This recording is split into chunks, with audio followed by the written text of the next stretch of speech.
शुभानुपश्चिम बिहरंतम इंद्रेश असंभुतम भोजनम अमत्तंयो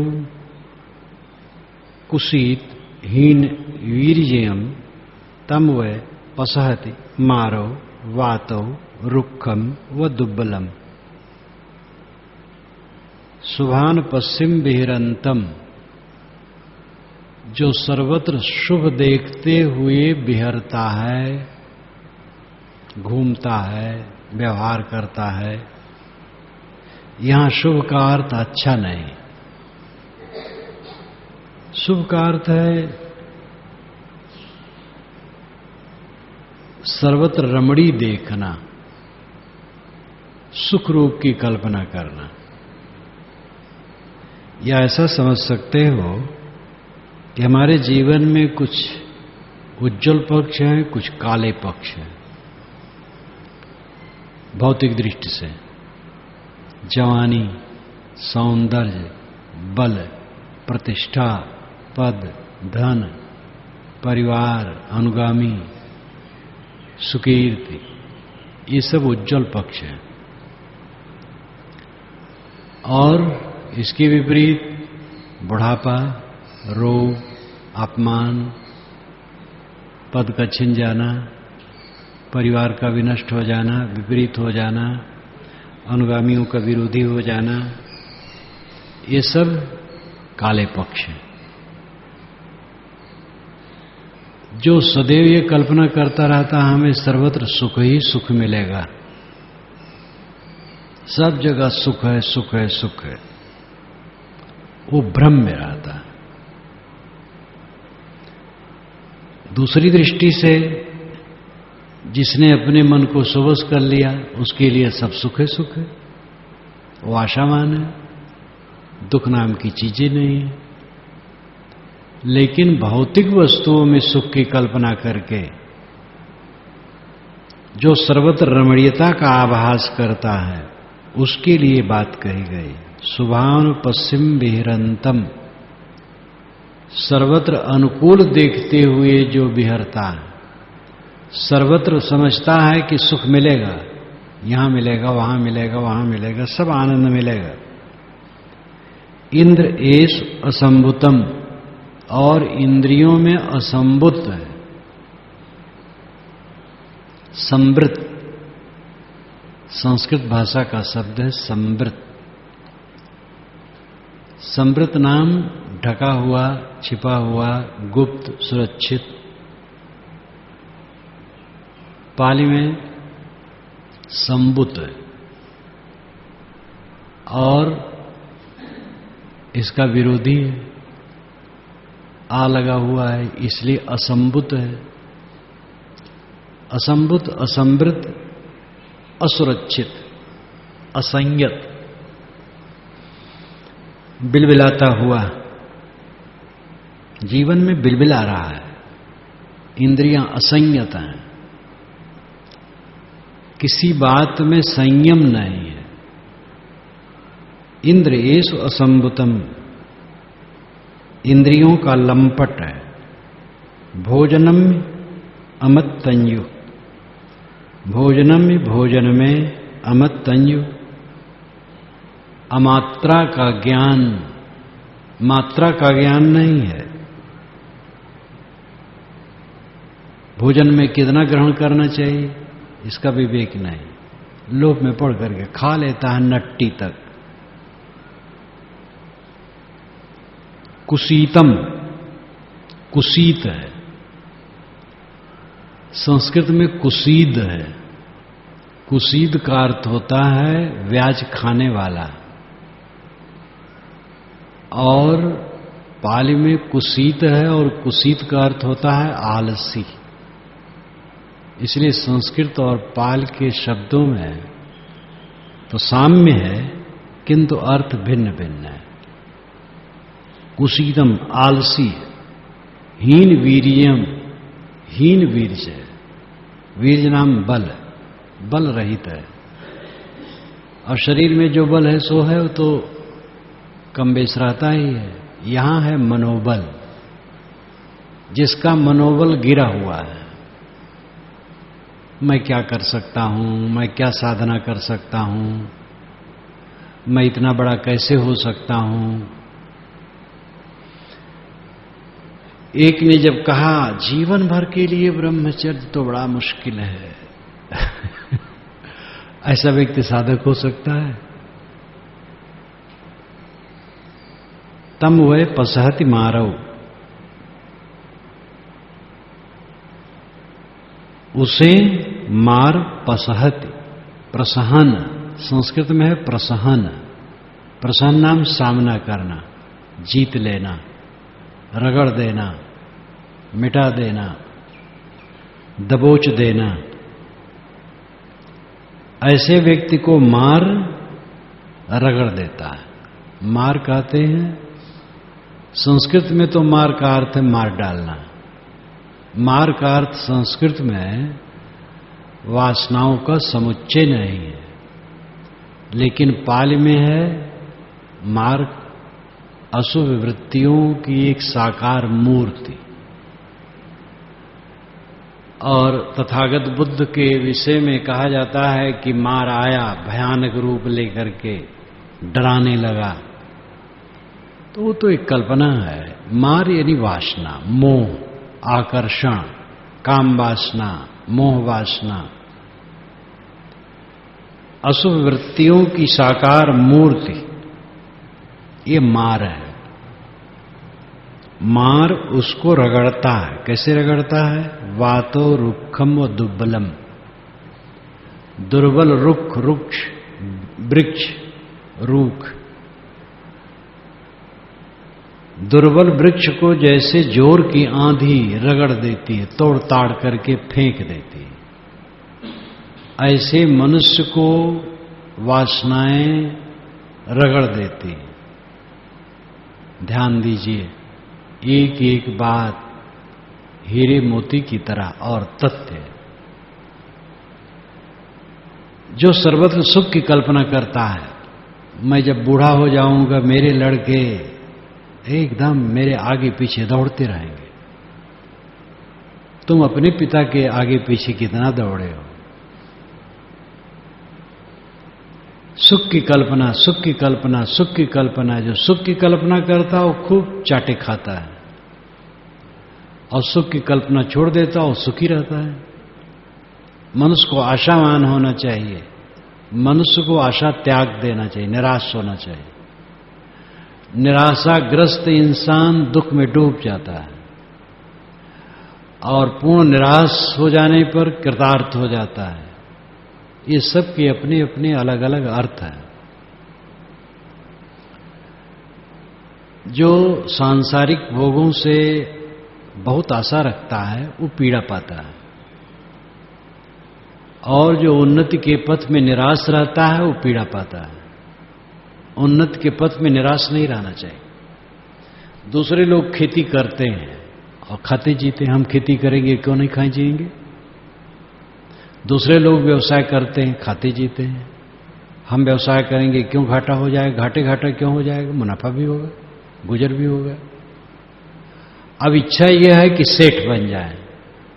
मेहनत करो, जीवन गुजर हो बस। अब उसी में बढ़ते बढ़ते सेठ बन जाना तो अच्छा है। तो सबके अपने अलग अलग अर्थ होते हैं, और इन बातों का समन्वय न करने से लोग शब्दों को लेकर लड़ जाते हैं बिना वजह।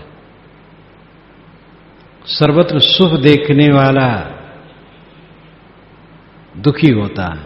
अर्थ है जो सर्वत्र सुख की कल्पना करता है, सुख मिलेगा, सुख मिलेगा दुनिया से, वो दुख पाता है। इंद्रियों का असंयमी दुख पाता ही है। भोजनम में अमत्तंजु, भोजन में मात्रा का ज्ञान नहीं है तो दुख पाएगा। भोजन की बात बहुत जीवन में महत्वपूर्ण है। ये रोज रोज खाना पड़ता है। घर गृहस्थी का त्याग भी सरल है। खूब मेहनत करे, विचार करे, वैराग जगह निर्मोह हो जाए, एक बार घर छोड़ दिया, छोड़ दिया। और भोजन तो घर छोड़ने के बाद भी करना पड़ता है, और रोज करना पड़ता है, और 2-2 बार करना पड़ता है, 3-3 बार भी। और इसमें भोजन करने बैठो तो खाए बिना रह न जाए, पेट फूले जीव जाए। भूख लगती है तो खाए बिना रह नहीं जाता है, और खाने बैठे तो जरा अच्छा लगा तो ज्यादा खा लिए, अब पेट फूलता है, जीव जाता है। तो ये कड़ी साधना है, लेकिन लाभ निश्चय हो जाए तो कड़ी साधना है नहीं है, बड़ी आनंददायक साधना। आखिर सुख ही के लिए सब किया जाता है, तो ऐसा क्यों खाया जाए जिससे दुख बढ़े? खाने के लिए थोड़े खाया जाता, सुख के लिए खाया जाता। भोजनम में अमत तंजु, भोजन में अमात्रा, मात्रा का ज्ञान न होना, न समझ पाना कितना खाना चाहिए। 1 दिन 2 दिन नहीं, रोज रोज खाते हो, हजारों बार खा चुके हो, तो थोड़ा ध्यान दो कि कितना खाना चाहिए, कितना खाने से ठीक रहता है। एक तो कड़ी भूख की उपासना होनी चाहिए, भोजन की उपासना नहीं होनी चाहिए। लोग भोजन की उपासना करते, ऐसी चटनी बनाओ, ऐसी सब्जी बनाओ, अरे सब्जी बना के क्या रखे हैं, मुंह कुस हो गया, न मिर्च न मसाला, न हल्दी न जीरा न धनिया, दूध दही घी नहीं तो जीवन बेकार है। जानवरों को कहां दूध दही घी खाना होता है? बच्चे दूध पी लेते हैं जब बच्चे रहते हैं, बस उसके बाद घास चरते हैं। अब आप सामने पड़ो तो रगड़ दे। इसलिए जो ये हम अपने मन को कायर बना लेते हैं, ये सब रोग है। बस दाल रोटी खाओ, प्रभु के गुण गाओ, जो मिल जाए सादा गोदा। कड़ी भूख में खाओ, भोजन की उपासना न करो, कड़ी भूख की उपासना करो। कड़ी भूख लगनी चाहिए, जलपान न करो जिससे कड़ी भूख लगे। जलपान न करने से परेशानी लगे तो जलपान करो, थोड़ा करो। और जलपान वही सही माना जाएगा जब दोपहर में कड़ी भूख लगे, और कड़ी भूख लगने पर संयमित खाओ, जिससे शाम को फिर कड़ी भूख लगे। ये भोजन की मात्रा के ज्ञान का फल है, बहुत सहज है। प्रलोभन छोड़ दो, असावधानी छोड़ दो, बहुत सहज में सध जाएगा। जो भोजन में मात्रा का ज्ञान नहीं रखता है, असंयम पूर्वक खा लेता है, आलसी आदमी है, आज का काम कल पर टालना, या अभी नहीं दूसरे समय, ये बहुत गलत है। आलसी न हो। मेरा अपना अनुभव है, जिस काम को मैं जितने समय में सोचा उससे बहुत कम समय में कर डाला। हर जगह प्रूफ पढ़ने तक की बात है। जिसको मैं समझता हूं इसको 15 दिन में पढ़ूंगा, उसको 1 सप्ताह में पढ़ लेता हूं। लिखने के विषय में जिसको मैं सोचा इतने दिन में लिखूंगा, उससे बहुत कम दिन में लिख लिया। इसलिए आलसी नहीं होना चाहिए, परिश्रमी होना चाहिए। हीन वीर जो मनोबल गिरा हुआ है, वो कुछ भी नहीं कर सकता है, मनोबली होना चाहिए। दूसरे लोग अपने पथ में अग्रसर हैं, हम क्यों नहीं हो सकते? हम भी मनुष्य हैं। लेकिन जो विषयों में सुख की कल्पना करता रहता है, इंद्रियों पर संयम नहीं रखता, भोजन में मात्रा का ज्ञान नहीं रखता, आलसी है, मनोबलहीन है, वासनाएं उसको रगड़ेंगी, ये पक्का है।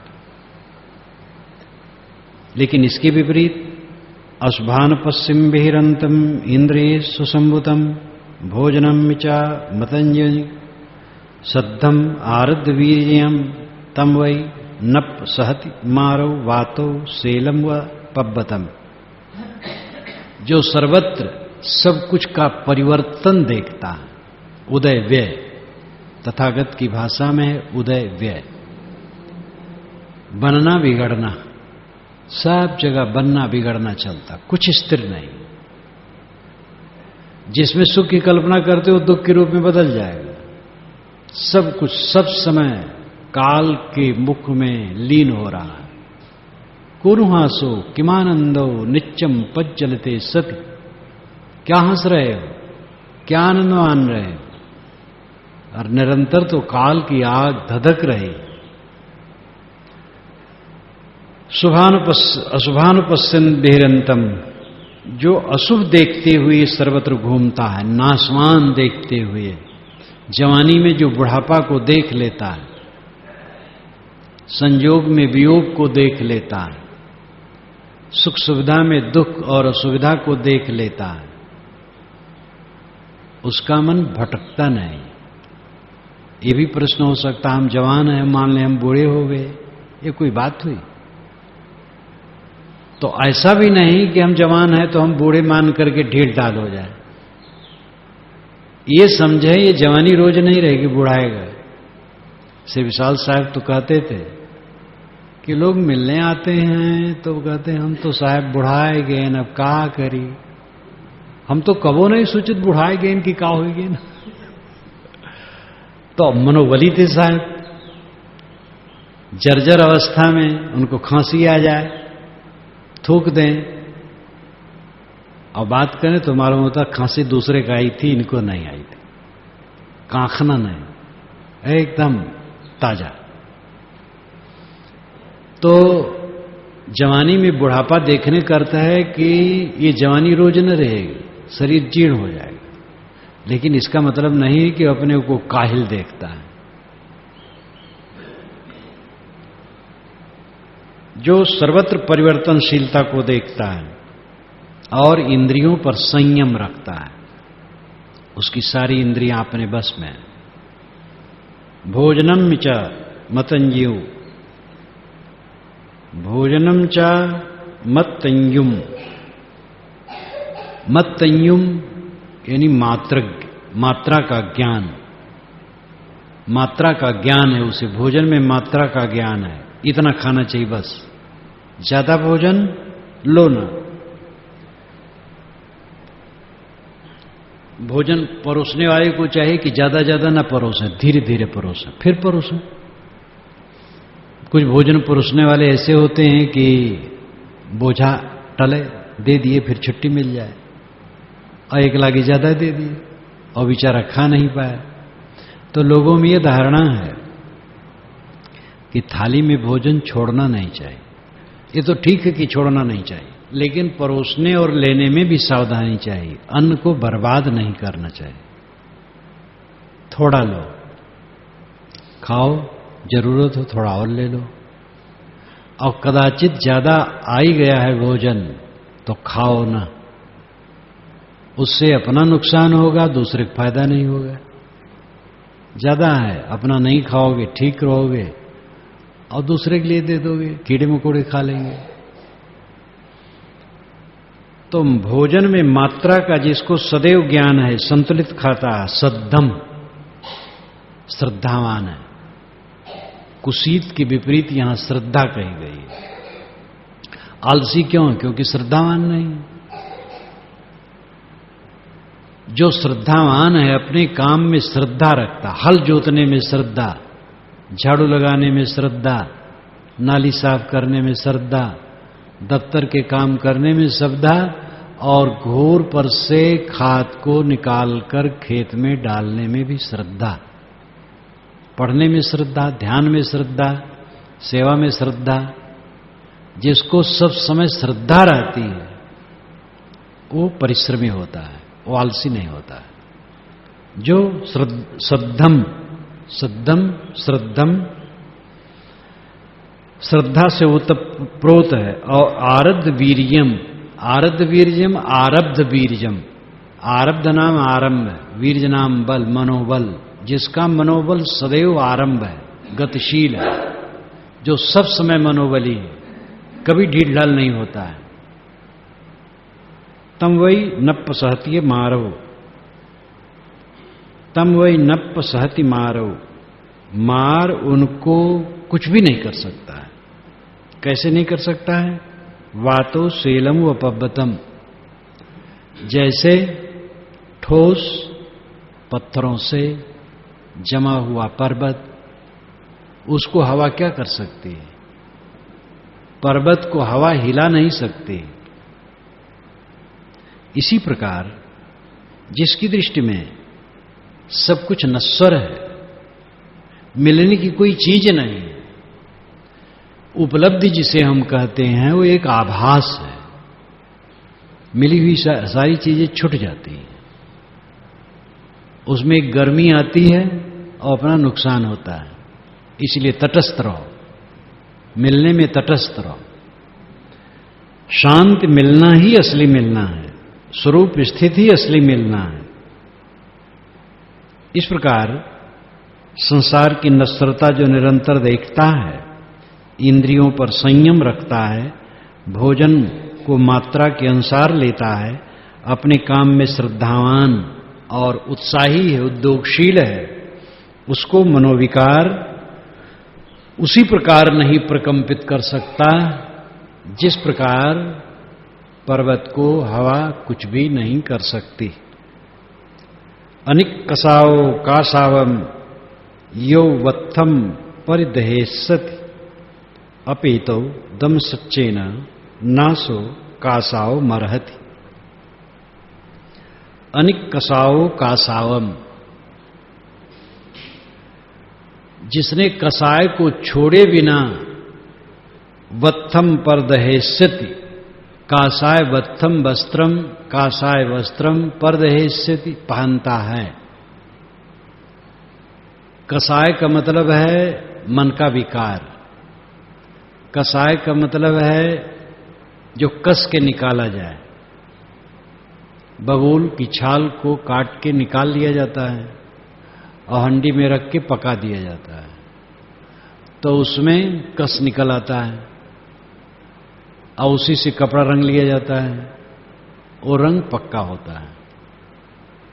हम लोग चद्दर प्राय बड़हरा में रंगा करते थे बबूल के रंग में, अब तो सिस्टम छूट गया। सन्यासी लोग, बौद्ध लोग भी कासाय वस्त्र पहनते हैं, रंगा हुआ कपड़ा।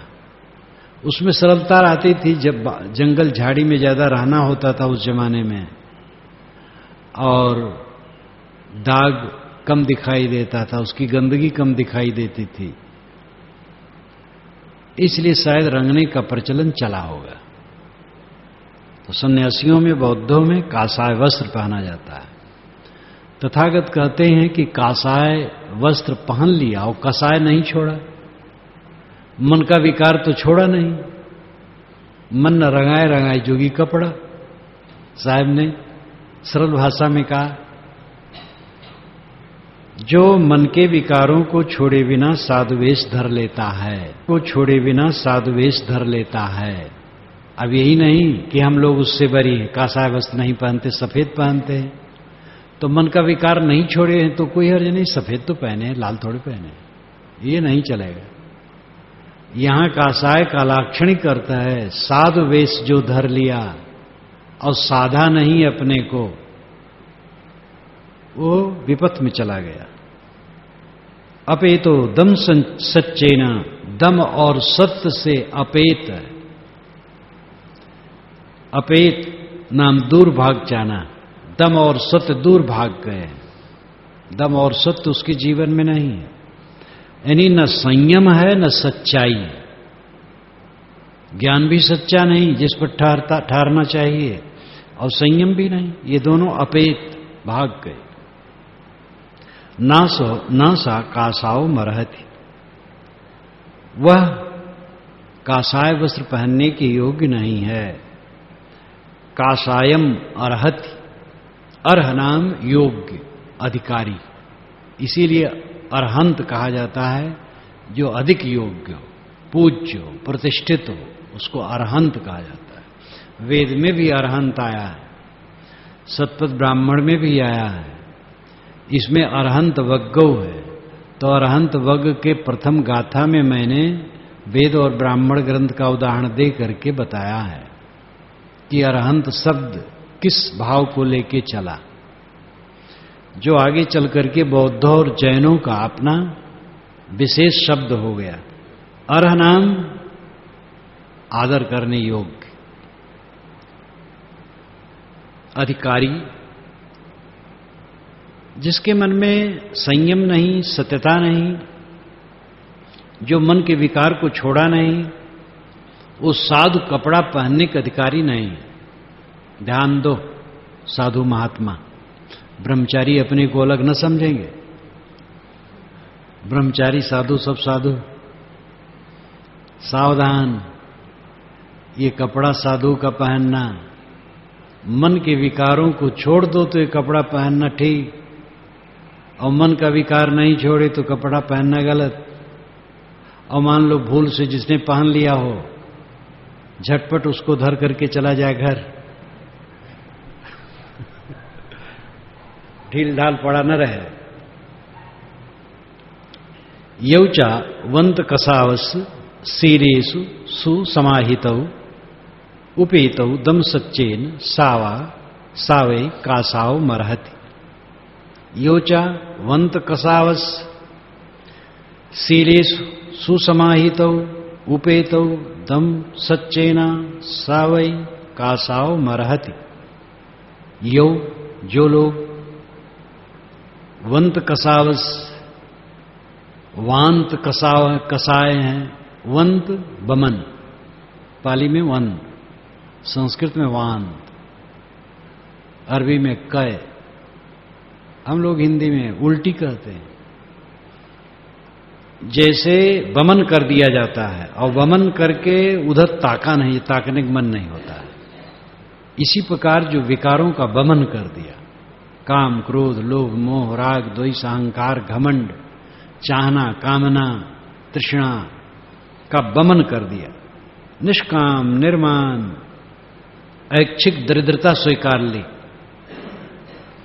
निष्काम हो गया। सीलेश सुसमाहित हो, सील में सुसमाहित है, अच्छी तरह से समाहित है। सील, शील, पाली में दंती सा ही केवल है, न मूर्धन्य है न तालव्य। सरल भाषा में ऐसे रहता है। शील, संस्कृत के अनुसार शील, शील में सुसमाहित है, पवित्र आचरण में निरंतर निमग्न है। उपेतो दम सच्चेना, दम और सत्य, संयम और सत्य उपेत है। उपेत नाम निकट आना, अपेत नाम दूर भाग जाना, और उपेत नाम निकट आना। अपेत उपेत संस्कृत और पाली दोनों भाषाओं में समान पढ़ा जाता है, लिखा जाता है और समान अर्थ होता है। अपेत भाग जाना, उपेत निकट आ जाना। तो सत्य और संयम जिसके निकट आ गए, जीवन बन गए, सा वै कासाव मरहति। सा, वह निश्चित, ये फर्क है। हिंदी में वह निशा, लेकिन संस्कृत और पाली में वह का अर्थ हो जाएगा निश्चित। सा वै, सा नाम वह नाम निश्चित। कासाव मरहत, कासाय वस्त्र के अधिकारी हैं, साधु वेश के अधिकारी हैं। साधु का वेश धारण करने का अधिकारी कौन? जिसने भोगों का, वासनाओं का, अहंकार कामना का दमन कर दिया। अहंकार नाम की चीज नहीं रह गई, कामना नहीं रह गई कुछ, निर्माण, निष्काम, शांत, और शील में सुसमाहित है, सदाचार में निरंतर गतिशील है, जो संयम और सत्य में डूबा है, वह साधुवेश धारण करने का अधिकारी है। असारे सारम मतिनो सारे चासारदसिनो ते सारमनादि गच्छन्त मिच्छा संकल्प गोचरा। जो असार में सार बुद्धि रखता है और सार में असार देखता है, वो सार को नहीं प्राप्त करता है, क्योंकि मिच्छा संकल्प गोचरा, मिथ्या संकल्प गोचरा, मिथ्या संकल्प में वो विचरता है। मिथ्या संकल्प गोचरा, मिच्छा संकल्प गोचरा। पाली में मिथ्या संकल्प गोचरा और संस्कृत में मिथ्या संकल्प गोचरा है। वो मिथ्या संकल्प गोचर है, मिथ्या संकल्प में घूमने वाला है, मनोविलास में घूमने वाला है। जो मनोविलास में घूमता है, असार को सार, सार को असार समझता है, वो सार नहीं पाता है। विषय वासना असार है और उसी में सार समझता है, और अपने में संयत शांत हो जाना सार है और इसको निरर्थक समझता है। वो मिथ्या संकल्प में भटकने वाला कभी भी सत्य को नहीं प्राप्त कर सकता।